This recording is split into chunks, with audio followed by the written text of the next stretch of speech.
first guy says. But if you change your mind about that drink, I won't. I hold his gaze so it's clear I'm not being coy or whatnot. I do not want a drink. And if I did, I wouldn't trust him to procure it. There's exactly one person in this apartment that I trust. And given the number of red plastic cups she's gone through tonight, that trust is wearing a little thin. Someone petite pushes between us, and I take my chance. I ease my way past the brunette, choosing him because I don't like the blonde. Don't like either of them, really, or anything else about this party, and all I want is to get out. Right now. I move for the kitchen and past it to the door with the scratch in the paint and the rickety lock chain dangling by the frame. I force myself to stop and look back, to find Katie. She's still in that corner, her cheeks pink and smile so wide. I'm surprised when she notices me, but she does. She catches my eye, and I see her expression change. Just a little, but it's enough. That's her uncomfortable smile. Having me here is making her uncomfortable. And that's all the permission I need. I open the door, hoping for quiet and the smell of something cool and crisp. Columbus isn't like Moab, though. It's huge, for one. And I'm on a campus of 50,000 or something like it. So I smell garbage and gasoline, and I hear traffic and the thump of that same awful music booming through the thin wall of the apartment. I walk down the metal staircase, across the parking lot, and east until I find Indianola Avenue. I head north, wishing I were on a quieter street, a longer walk, a half a dozen states away. At least I'm alone. Barely a mile and a half to my aunt's, but I don't know it well enough to find my own path. I stick to the route I know. There's a point when the neighborhood shifts. Matching chairs and potted mums appear on the porches, flower beds and curtains in the windows. As I turn toward Aunt Julie's house, I see the signs for Glen Echo Park.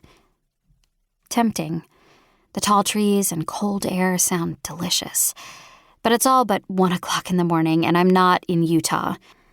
I have no idea what a park in Columbus might hold at this time of night. Aunt Julie's house is small, blue, and pristinely kept, with a wide white porch and matching rockers.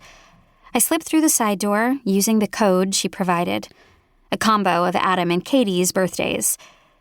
The lights are out except the one in the kitchen.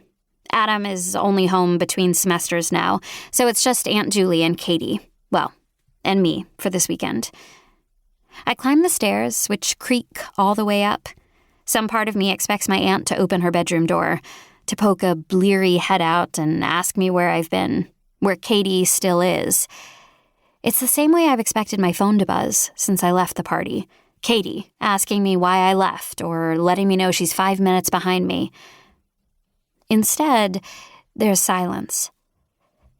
I slip out of my jeans and crawl onto the air mattress set up beside Katie's bed. Our backpacks are already side by side near her closet. Hope bubbles up in my chest, a reminder that this weird weekend is almost over. Tomorrow we'll have breakfast, and Aunt Julie will drive us southeast, dropping us at a point on the Buckeye Trail. Our first hike outside of Utah will be different, sure, but it'll also be the same.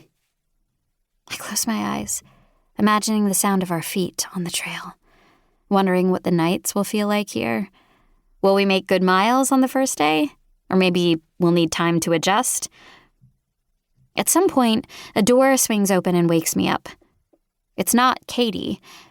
I sit up, groggy with sleep and surprised by the smudgy, almost morning glow in the room. Aunt Julie is in the doorway.